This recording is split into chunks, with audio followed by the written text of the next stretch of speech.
Hello students, welcome to the info capsule. जैसा कि हम आरआरबी एनटीपीसी की तैयारी कर रहे हैं और आरआरबी एनटीपीसी में हमने कई सारे चैप्टर्स पढ़े। कोडिंग डिकोडिंग हो गया, वर्ड फॉर्मेशन, डिक्शनरी हो गया, उसके अलावा और भी चैप्टर्स पढ़े, इनइक्वालिटी पढ़ी। आज हम उन सारे चैप्टर्स के मिसलेनियस के क्वेश्चन सॉल्व करने जा रहे हैं। इसमें क्या होगा, जितने भी हमने अभी लेक्चर्स दिए हुए हैं, जितने भी चैप्टर्स पढ़े हैं, ये एक तरह से ये सेशन जो आज का हमारा है वो एक तरह से रिवीजन सेशन हो गया कि जो चीज हमने पढ़ी है वो हमारी कितनी प्रिपेयर है। तो अगर बात करते हैं क्वेश्चन की, फर्स्ट क्वेश्चन हमारा स्टेटमेंट एंड अजम्पशन से रिलेटेड है। तो इसमें क्वेश्चन हमारा क्या है, in the question and statement followed by two assumption number 1 and 2 have been given, consider the given statement to be true if it seems to be at variance with commonly known facts and decide which of the assumption is are implicit in the statement disregarding commonly known facts। इसमें क्या होता है assumption के question में, जैसे हमने previous lecture में बात करी, हमें एक स्टेटमेंट दिया होता है, उस बेस पे 2 assumption दिए होते हैं। assumption हमेशा स्टेटमेंट से रिलेटेड होता है, यानी अगर जो भी हमारा स्टेटमेंट दिया है उससे क्या निष्कर्ष निकल रहा है, यानी स्टेटमेंट हमारा एक तरह से होता है कि रीजन है, रीजन को हमारा स्टेटमेंट शो करता है और उसका जो रिजल्ट होता है, रीजन हमारा assumption डिनोट करता है और जो उसका रिजल्ट होता है वो हमारे स्टेटमेंट को डिनोट करता है। जैसे अगर बोले राम ने खाना खाया, तो राम ने खाना क्यों खाया, हो सकता है उसको भूख लगी हो सकता है लंच टाइम हो गया। तो राम ने जो खाना खाया वो एक तरह से रिजल्ट हो गया, किस चीज का रिजल्ट हो गया कि जो चीज हमसे बोली गई है कि उसको भूख लगी या लंच टाइम हो गया, तो भूख लगना या लंच टाइम ये एक तरह से रीजन हो गया। और रीजन का रिजल्ट क्या हो रहा है कि अगर उसको भूख लग रही थी या उसका लंच टाइम हो गया था तो उस वजह से उसने खाना खाया। तो जो उसकी वजह थी, वजह पे जो रिजल्ट आता है, रिजल्ट हमारे स्टेटमेंट को शो करता है और जो हमारा अजम्पशन होता है वो हमारे रीजन को शो करता है।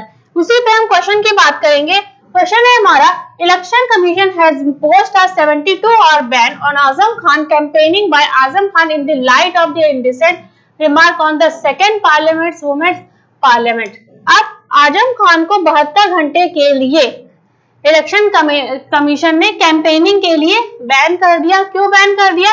किसी दूसरी पार्टी की महिला कार्यकर्ता या महिला सांसद को के ऊपर अभद्र टिप्पणी करने के लिए। यानी देखिए, अगर उनको बैन किया गया अभद्र टिप्पणी करने के लिए, तो जैसा कि अभी हमने बात की थी कि जो हमारा स्टेटमेंट होता है वो हमारे रिजल्ट को शो करता है। अब क्योंकि बैन करा गया है आजम खान को, तो कुछ ना कोई रीजन रहा होगा, उस रीजन की वजह से इलेक्शन कमीशन ने आजम खान के ऊपर सख्ती की, कार्रवाई की, उनको बैन कर दिया अपने चुनाव प्रचार के लिए। तो अब हम देखते हैं कि हमारा जो अजम्पशन दिया हुआ है वो अजम्पशन जो हमारा रिजल्ट दिया उसके रीजन को शो कर रहा है कि नहीं कर रहा है। तो अगर हम फर्स्ट ऑप्शन की बात करें, फर्स्ट ऑप्शन है हमारा, it may be possible that Azam Khan do vulgar personal comment for the opposite party womens parliament. यानी हो सकता है कि आजम खान ने जो दूसरी पार्टी की महिला सांसद है उन सांसद के ऊपर कोई अभद्र टिप्पणी की हो। अब अभद्र टिप्पणी की हो किसी भी, आप अगर किसी एक पार्टी से बिलोंग करते हैं, राजनीतिक पार्टी से बिलोंग करते हैं, अगर आप किसी दूसरी राजनीतिक पार्टी की महिला सांसद के ऊपर अभद्र टिप्पणी करेंगे तो इलेक्शन कमीशन का राइट है कि वो उस पर्सन को के ऊपर सख्त कार्रवाई करे। इस सख्त कार्रवाई के रूप में या तो हो सकता है कि उसको जो टिकट दिया गया हो चुनाव लड़ने के लिए, इलेक्शन कमीशन उसको कैंसिल कर सकता है। लेकिन इसमें क्या किया, इलेक्शन कमीशन ने उनका टिकट कैंसिल ना करके उनके ऊपर 72 घंटे का बैन लगा दिया कि आपने दूसरी महिला सांसद के ऊपर, दूसरी पार्टी की महिला सांसद के ऊपर अभद्र टिप्पणी की थी, इस वजह से आपको 72 घंटे के लिए इलेक्शन कैंपेन से बैन कर दिया गया है। ठीक, तो हम क्या देख रहे हैं, जो हमारा फर्स्ट वाला एजम्पशन है वो एक तरह से एग्जैक्ट हमारा कारण शो कर रहा है कि ये कारण हुआ है, इस वजह से आजम खान को बैन किया गया। यानी फर्स्ट वाला जो अजम्पशन है हमारा वो बिल्कुल सही हो जाएगा। अब बात करते हैं हम अपने सेकंड अजम्पशन की। सेकंड अजम्पशन हमें दिया हुआ है, legal action should be taken against each person who have done vulgar comment for any women. यानी किसी भी वुमेन के ऊपर अभद्र टिप्पणी करने पर किसी भी पर्सन के ऊपर लीगल एक्शन लेने का अधिकार होता है। तो अगर जाहिर सी बात है कि अगर लीगल एक्शन लेने का अधिकार होता है तो आजम खान को अगर दूसरी महिला वुमेन के ऊपर टिप्पणी करने के लिए बैन किया गया है, तो क्योंकि इसमें कहा गया है कि अधिकार होता है कि सब करना चाहिए, सॉरी मतलब किसी भी दूसरी महिला के ऊपर अभद्र टिप्पणी करने पर उस पर्सन के ऊपर लीगल एक्शन लेना चाहिए। तो एक तरह से इलेक्शन कमीशन ने क्या किया है, यहाँ पे लीगल एक्शन ले लिया है। भले ही इस चीज के लिए लिया गया है कि आपको बैन कर दिया गया 72 घंटों के लिए कि आप अपने इलेक्शन का कैंपेन नहीं कर सकते, तो ये भी एक तरह से लीगल एक्शन ही हुआ। इसका मतलब हम क्या देख रहे हैं कि हमारे जो दोनों अजम्पशन है वो एग्जैक्टली फॉलो कर रहे हैं हमारे दिए हुए स्टेटमेंट को, और वो पूरी तरह से फॉलो कर रहे हैं। हमेशा जो अजम्पशन होता है वो मोस्टली पॉजिटिव ही होता है, हमेशा हमें जो रीजन निकालना होता है वो पॉजिटिव वे ही निकालना होता है। तो इस बेस पे हम क्या देख रहे हैं, दोनों ऑप्शन हमारे सही हो रहे हैं, और दोनों ऑप्शन हमारे सही हो रहे हैं। तो ऑप्शन नंबर 4 यानी both assumption 1 and 2 are implicit, ये हमारा आंसर हो जाएगा। अब बात करते हैं आरआरबी एनटीपीसी में मिसलेनियस के दूसरे टाइप के क्वेश्चन की। अब ये जो हमारा क्वेश्चन था वो हमारा स्टेटमेंट एंड अजम्पशन था। अब नेक्स्ट क्वेश्चन है हमारा कोडिंग बेस। कोडिंग हमने पढ़ा था अपने प्रीवियस लेक्चर में, ये हमारी सिंबल बेस्ड कोडिंग है। सिंबल बेस्ड कोडिंग में क्या होता था, सिंबल बेस्ड कोडिंग में अगर हमको कोई वर्ड दे दिया जाता था, उस वर्ड के जो लेटर्स होते थे वो उस लेटर्स का जो हमें कोड दिया होता था। जैसे अगर फर्स्ट लेटर है, हम बात करते हैं अपने क्वेश्चन की, क्वेश्चन में हमें दिया है वर्बल, वर्बल में VERBAL, तो वी का अगर हम कोड फाइंड करें तो इस सेंटेंस से वी पहली जगह पहले स्थान पर है। तो अगर ये पहले स्थान पर है तो पहले स्थान का जो कोड हम सिंबल में देखेंगे तो फर्स्ट देखेंगे, यानी वी का जो हमारा कोड है वो @ हो जाएगा, ई का कोड हमारा डॉलर हो जाएगा, आर का कोड स्टार हो जाएगा, और बी का कोड हमारा क्वेश्चन मार्क हो जाएगा, ए का कोड हमारा परसेंटेज हो जाएगा, और उसी तरह से एल का कोड हमारा हैशटैग हो जाएगा। जैसा कि हमने अपने प्रीवियस लेक्चर में बात करी, प्रीवियस लेक्चर में हमने क्या किया था, कोडिंग डिकोडिंग में जब हमने सॉल्व किया था तो हमने तरीका बताया था इन क्वेश्चंस को सॉल्व करने का इजीली, कि आप बिना पेन वगैरह उठाए कैसे सॉल्व कर सकते हो। तो बताया गया था कि जो भी क्वेश्चन में दिया हो, जिस चीज का कोड पूछा गया, वो कोड हम अपने ऑप्शन से मैच करते हैं। अब अगर इसमें ऑप्शन मैच करेंगे तो अगर हम देखें, हमने पूछा वर्बल का हमें कोड दिया हुआ है, टीम का हमें कोड दिया, अब हमसे पूछा गया है रिवील का कोड REVEAL। अब अगर हम आर का कोड देखें तो आर का कोड हमें फाइंड करना है। तो आर का कोड फाइंड करने के लिए क्या करेंगे, जैसे वर्बल दिया है, वर्बल में आर किस पोजीशन पे है, वर्बल में आर है 3rd पोजीशन पे, यानी जो हम इसका कोड लेंगे वो सिंबल में हमारे जो 3rd पोजीशन में सिंबल दिया होगा वो हमारा आर का कोड हो जाएगा। तो अगर सिंबल में हम देखें, सिंबल में हमारे 3rd पोजीशन पे क्या कोड है, 3rd पोजीशन पे है स्टार।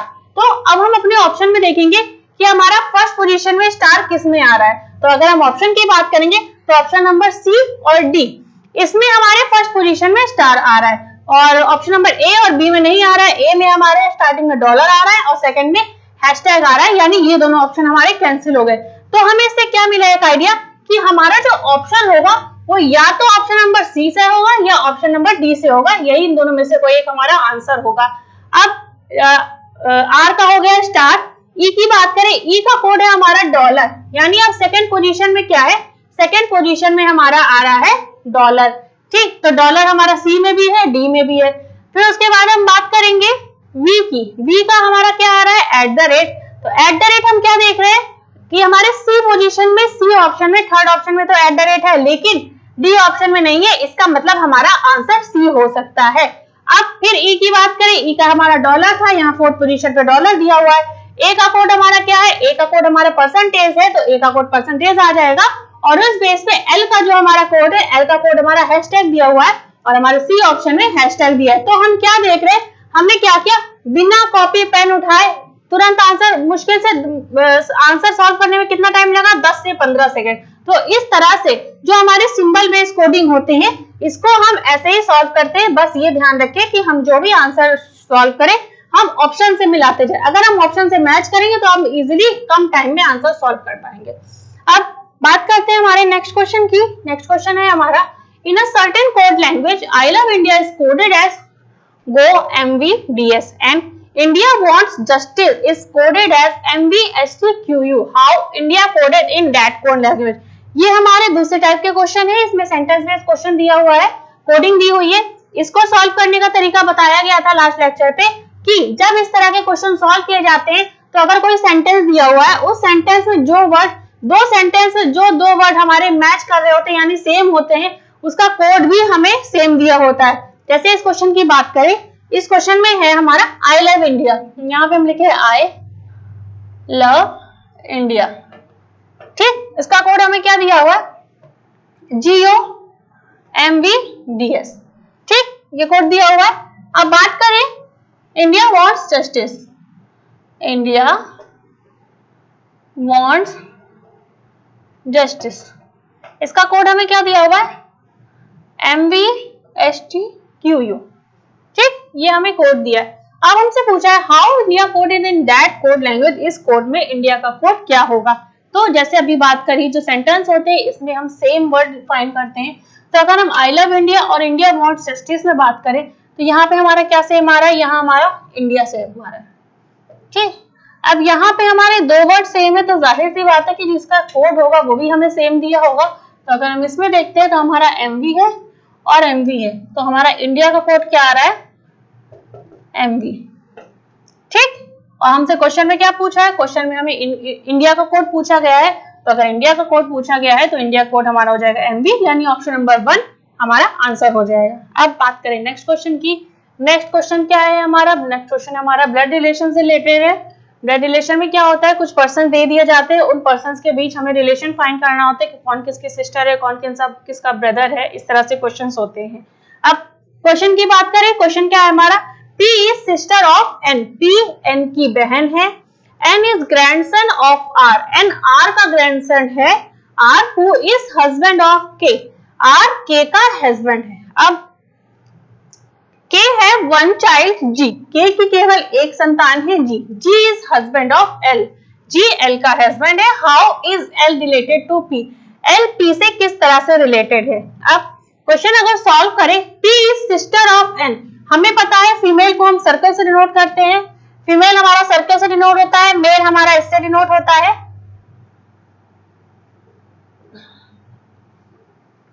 जनरेशन गैप हमारी सीधी लाइन से डिनोट होती है, ये डबल लाइन हमारी मैरिड कपल को डिनोट करती है, और सिंगल लाइन हमारी डिनोट करती है सिबलिंग्स को, ठीक। ये होते हैं कीवर्ड्स ब्लड रिलेशन को सॉल्व करने के। अब क्वेश्चन की बात करेंगे, P is sister of N, P क्या है, सिस्टर है यानी फीमेल है, फीमेल के लिए हम यूज करेंगे सर्कल, किसकी, N की, ठीक। N में हम कुछ नहीं लगा रहे हैं, ना सर्कल ना ही स्क्वायर, क्योंकि अभी हमें N का जेंडर नहीं पता है, इसलिए ऐसे लिख रहे थे। N is grand son of R, अब देखिए इसमें N क्या दिया हुआ, R का ग्रैंड सन, तो ग्रैंड सन है यानी उसके फादर या मदर होंगे, यहाँ पे होगा R, ठीक। फिर क्या है, R who is husband of K, R जो है हस्बैंड है किसका, K का, तो R अगर हस्बैंड है तो K उसकी वाइफ हो जाएगी। फिर K है वन चाइल्ड G, K की केवल एक संतान है G, ठीक। अब एक संतान है यानी N जो है G का बेटा हो जाएगा। फिर बोला है G is husband of L, G जो है हस्बैंड है किसका, L का, तो अगर G हस्बैंड है तो L इसकी वाइफ हो जाएगी। अब हमसे पूछा है how is L related to P, L P से किस तरह से रिलेटेड है। अब अगर L G की वाइफ है तो जाहिर सी बात है कि L जो है वो N की मदर हो जाएगी, तो अगर L N की मदर हो जाएगी और P N की सिस्टर है तो L जो है P की भी क्या हो जाएगी, मदर हो जाएगी। तो अगर L भी P की मदर हो जाएगी तो इस बेस पे ऑप्शन नंबर 2 यानी L is mother of P हो जाएगा। इस तरह से हम अपने ब्लड रिलेशन के क्वेश्चन को सॉल्व करते हैं। तो अब नेक्स्ट क्वेश्चन की बात करेंगे। नेक्स्ट क्वेश्चन है हमारा arithmetic based question. Arithmetic based question में क्या होता है, नॉर्मली हमें इक्वेशन दे दी जाती है, इस इक्वेशन को जो हमें क्वेश्चन में अकॉर्डिंग दिया हो, जैसे हमें दिया हुआ डिवाइडेड मींस माइनस, तो और माइनस मींस प्लस, तो हमें जो इक्वेशन दी होगी बस हम इसमें साइन चेंज कर लेंगे, साइन चेंज करने के बाद हम इसको सॉल्व कर लेंगे। तो जब हम इक्वेशन की बात करें, इक्वेशन हमें दी है 444 into 4 plus 62 minus 143 plus 111, ठीक, ये हमें इक्वेशन दी हुई है। अब क्वेश्चन की बात करेंगे, क्वेश्चन के अकॉर्डिंग अगर हम चले 444, यहाँ पे हमें दिया हुआ है मल्टीप्लाई का साइन, मल्टीप्लाई मींस क्या दिया हुआ है, डिवाइडेड बाय, तो यहाँ हमारा आ जाएगा डिवाइडेड।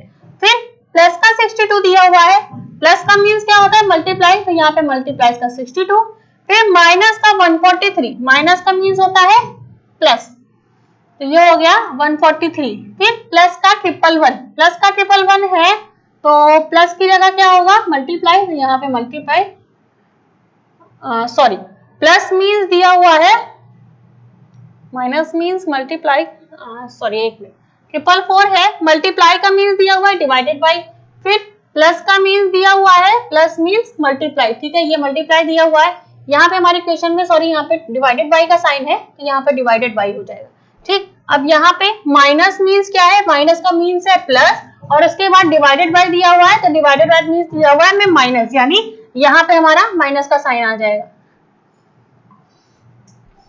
ठीक।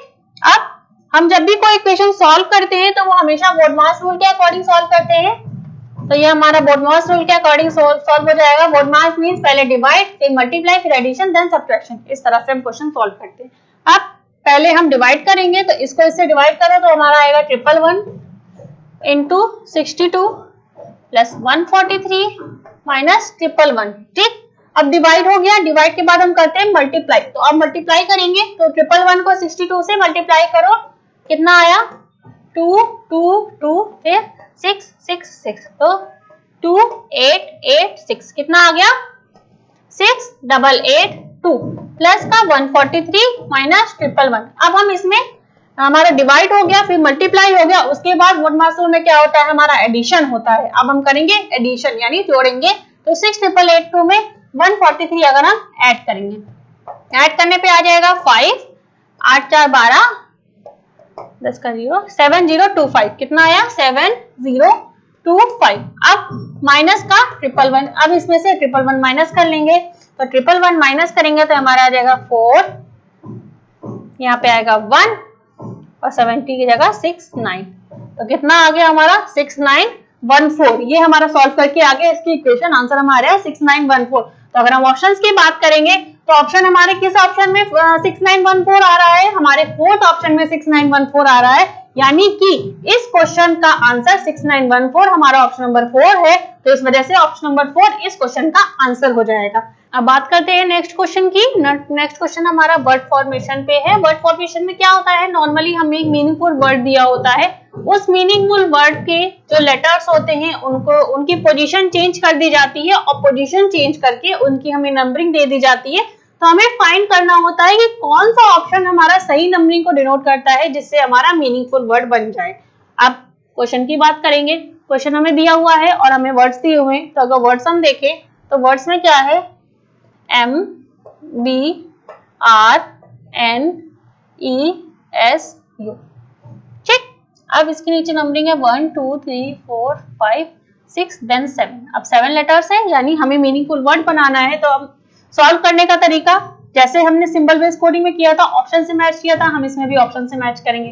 फर्स्ट ऑप्शन अगर हम देखें तो फर्स्ट ऑप्शन है हमारा 7 4 2 1। 7 में क्या होगा U 4 2 1 3 5 6 3 5 6 UNBIRES, क्या ये कोई मीनिंगफुल वर्ड है? नहीं, यानी फर्स्ट ऑप्शन हमारा नहीं हो सकता आंसर। अब सेकंड ऑप्शन की बात करें, सेकंड ऑप्शन है हमारा 4 7 1 2, तो 4 की जगह N 7 1 2, फिर 5 3 6, 5 3 6 है तो 5 की जगह E, R की जगह 3 की जगह R और 6 की जगह S, तो क्या आ गया NUMBERS। ये हमारा एक मीनिंगफुल वर्ड है, यानी इसका आंसर हमारा ऑप्शन नंबर 2 हो जाएगा। अब इस तरह से हमने वर्ड फॉर्मेशन के क्वेश्चन को सॉल्व कर लिया। अब नेक्स्ट क्वेश्चन की बात करें, नेक्स्ट क्वेश्चन है हमारा dictionary based. Word formation and dictionary, ये एक ही चैप्टर होता है, इसमें दो तरह के क्वेश्चंस आते हैं, एक अभी हमने पढ़ा वर्ड फॉर्मेशन, सेकंड हमारा है डिक्शनरी। डिक्शनरी बेस में क्या होता है, नॉर्मल हमें पता है कि जो हमारी डिक्शनरी होती है वो A से Z तक चलती है, तो इसमें हमें वर्ड्स दे दिए जाते हैं, इन वर्ड्स को हम डिक्शनरी के अकॉर्डिंग अरेंज करते हैं। तो अरेंज करने का तरीका क्या होता है, जैसे हमें 5 वर्ड्स दे दिए हुए, तो इन 5 वर्ड्स में सबसे पहले जो हमारा फर्स्ट लेटर होता है, सब में फर्स्ट लेटर कंपेयर करते हैं। फर्स्ट लेटर कंपेयर करने के बाद जो हमारा डिक्शनरी में पहले आता है उस वर्ड को पहले लिखते हैं, बाकी के बाद में रखते हैं। फिर फर्स्ट से नहीं होता है तो सेकंड को देखते हैं, सेकंड से नहीं होता है तो थर्ड लेटर को देखते हैं, थर्ड से नहीं होता है तो फोर्थ देखते हैं। इसको हम तब तक करते हैं जब तक हमारा पूरा इंग्लिश डिक्शनरी के अकॉर्डिंग वर्ड अरेंज ना हो जाए। तो क्वेश्चन में बात करें, क्वेश्चन में हमें क्या दिया हुआ है, स्टेयर, स्ट्रीम, यहाँ करें स्टेयर, फिर स्ट्रीम, फिर स्टार, फिर स्टॉर्म और फिर स्ट्रेंज, ठीक। अब अगर हम सॉल्व करें, जैसे हमने बोला हम सबसे पहले फर्स्ट लेटर को देखेंगे, फर्स्ट हमारा S S S S S, तो हम फाइंड नहीं कर सकते कि सबसे पहले हमारा कौन सा लेटर आएगा। अब सेकंड लेटर देखिए, सेकंड में T T T T T, यहाँ पे भी नहीं देख सकते। फिर थर्ड लेटर देखिए, थर्ड में है A R A O R. अब ए हमारा पहले आता है, यानी हमारा ये लेटर और ये, इन दोनों वर्ड में से कोई एक पहले नंबर पे आ जाएगा। तो अब अगर यहाँ पे ये ए हो गया, ये ए हो गया, अब हम फोर्थ लेटर देखेंगे, यहाँ पे है आई, यहाँ पे है आर। लेकिन इंग्लिश डिक्शनरी के अकॉर्डिंग हमें पता है कि पहले ए आता है, हमारा सॉरी पहले आई आता है, तो यानी सबसे पहले हमारा ये वर्ड आ जाएगा। पहले हमारा ये आ गया, उसके बाद हमारा ये वाला आ जाएगा। ठीक, अब ये कैंसिल हो गया, ये वाला कैंसिल हो गया। अब आगे की बात करेंगे, एस टी सब में था, यहाँ पे पहले आर ओ आर, तो पहले आर आता है कि ओ आता है, पहले आता है ओ, तो यानी हमारा ये वाला आ जाएगा वर्ड, यहाँ पे हो जाएगा। अब हमारे पास बचा ये और ये, यहाँ पे एस टी आर है, यहाँ पे एस टी आर है, फोर्थ में यहाँ पे ई है, यहाँ पे ए है, और हमें पता है पहले ए वाला आता है, तो यहाँ पे पहले स्ट्रेंज आ जाएगा और उसके बाद स्ट्रीम आ जाएगा। ठीक, तो हमारे ये 5 हो गए वर्ड, तो ये 5 वर्ड हमारे इंग्लिश डिक्शनरी के अकॉर्डिंग अरेंज हो गए। तो अब हमें नंबरिंग दी हुई है, नंबरिंग में देखिए स्टेन हमारा कौन सी नंबरिंग पे है, फर्स्ट नंबर पे है, तो ये हमारा 1। स्टार दिया हुआ है, स्टार हमारे कौन से नंबर पे है, स्टार हमारा थर्ड नंबर पे है, तो फिर थर्ड आ गया। फिर आ गया स्टॉर्म, स्टॉर्म हमारे फोर्थ नंबर पे है। फिर उसके बाद स्ट्रेंज, स्ट्रेंज हमारे फिफ्थ नंबर पे है और स्ट्रीम हमारे सेकंड नंबर पे है। तो 1 3 4 5 2 ये हमारा सही कॉम्बिनेशन हो जाएगा, जो हमारे इंग्लिश अल्फाबेट की डिक्शनरी के अकॉर्डिंग इस वर्ड्स को अरेंज कर रहा है। तो अगर इसमें अरेंज कर रहा है तो यानी बी ऑप्शन 1 3 4 5 2 हमारा आंसर हो जाएगा। इस तरह से आज हमने बात कर ली, जितने भी हमने चैप्टर्स पढ़े थे इन सारे चैप्टर्स के मिसलेनियस की बात कर ली। ये हमने मिसलेनियस के क्वेश्चन सॉल्व कर लिया, आप भी इसी तरह से क्वेश्चन सारे सॉल्व कर सकते हो। पहले जितने चैप्टर्स पढ़ लिए उनके मिसलेनियस एक तरह से सॉल्व करके उसके बाद फिर आप जो कल से सेशन होगा नेक्स्ट सेशन, आप उसमें नए टॉपिक्स पढ़ पाओगे। Thank you.